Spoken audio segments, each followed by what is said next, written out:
আল্লাহু আকবার আল্লাহ। আলহামদুলিল্লাহ, সমস্ত প্রশংসা সেই মহান আল্লাহ রাব্বুল আলামিনের জন্য, যে আল্লাহ রাব্বুল আলামিন আজকে আমাদের পবিত্র জুমার দিন জুমার সালাত আদায় করার জন্য এবং নতুন একটি আল্লাহর ঘর মসজিদে তৈরি করার যে রব্বুল আলামিন আমাদেরকে তৌফিক এনায়েত করলেন, আমরা সবাই সেই রবের নিকটে শুকরিয়া জ্ঞাপন করি। সবাই বলুন আলহামদুলিল্লাহ। এবং দুরূদ ও সালাম বর্ষিত হোক নবী করিম সাল্লাল্লাহু আলাইহি সাল্লাম, যিনি মানবতার মুক্তির দূত, যিনি মানুষকে হেদায়েতের বাণী এবং সতর্ক বার্তা প্রেরণ করেছেন, যে রাসূলের মাধ্যমে আমরা সেই রাসূলের প্রতি দরুদ পাঠ করি। সবাই বলুন সাল্লাল্লাহু আলাইহি ওয়াসাল্লাম। সম্মানিত উপস্থিতি, আমি আপনাদের সামনে সূরা তওবার 18 নম্বর আয়াত তেলাওয়াত করেছি। ইনশাআল্লাহ এই আয়াতের উপরেই আমি খুতবা রাখবো, যে আল্লাহর ঘর মসজিদ কত মর্যাদাপূর্ণ কাজ এবং এই মসজিদের দায়িত্ব পালন কারা করবে, কাদের হক বেশি। ইনশাআল্লাহ এই মসজিদ তৈরি এবং এর খেদমত করা প্রসঙ্গে ইনশাআল্লাহ আজকে আমি আপনাদের সামনে সংক্ষিপ্ত খুতবা পেশ করব।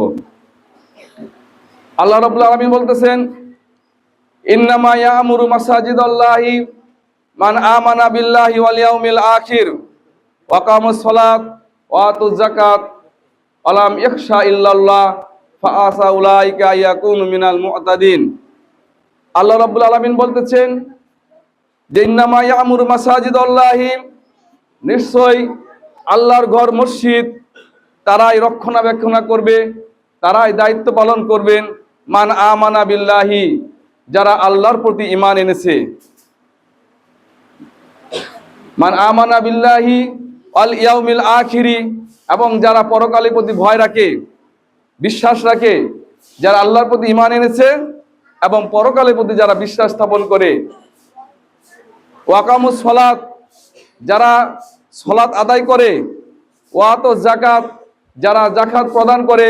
আলাম ইয়াখশা ইল্লাল্লাহ, যারা আল্লাহ ছাড়া অন্য কাউকে ভয় করে না। আল্লাহ রাব্বুল আলামিন বলতেছেন ফাআসা ইয়াকুন মিনাল মুতাদিন, এবং বস্তুত তারাই হলো সফলকাম, তারাই হলো হেদায়েত প্রাপ্ত। অত্র আয়াতে আল্লাহ রাব্বুল আলামিন দুনিয়ার সকল মসজিদের কথা এই আয়াতের মধ্যে অন্তর্ভুক্ত। অর্থাৎ যারা আল্লাহর ঘর মসজিদ, এটা কারা রক্ষণাবেক্ষণ করবে, এটা কারা দায়িত্ব পালন করবে, এখানে আল্লাহ রাব্বুল আলামিন সেই বিষয়টা স্পষ্ট করেছেন। যারা, তাদের গুণ থাকা দরকার, 4টা গুণ। যাদের ভিতরে 4টা গুণ আছে, এই 4টা গুণের অন্তর্ভুক্ত ব্যক্তিরা আল্লাহর ঘর মসজিদের দায়িত্ব পালন করবে। 1 নম্বর গুণ, যে যারা আল্লাহর প্রতি ঈমান এনেছে। মান আমানা বিল্লাহ, যারা আল্লাহর প্রতি ঈমান এনেছে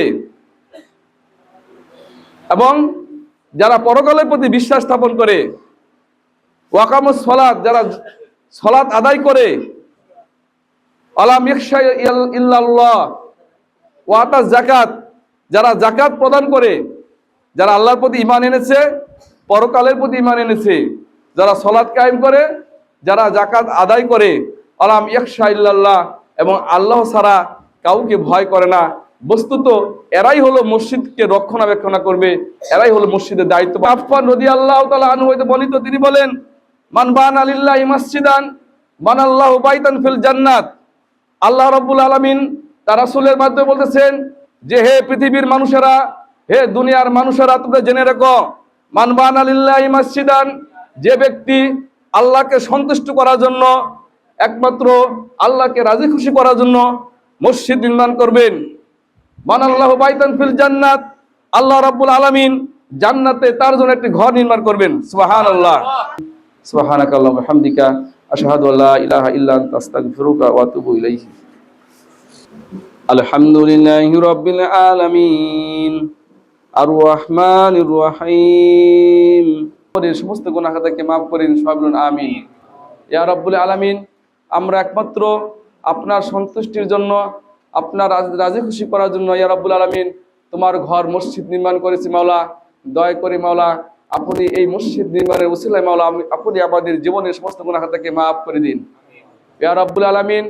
আমাদেরকে মসজিদের বিনিময়ে ইয়া রাব্বুল আলামিন তুমি তোমার রাসূলের হাদিস অনুযায়ী তুমি যে ওয়াদা করেছো মাওলা, ইয়া রাব্বুল আলামিন দয়া করে মাওলা আমাদের জন্য জান্নাতে একটি ঘর নির্মাণ করে দিন ইয়া রাব্বুল আলামিন।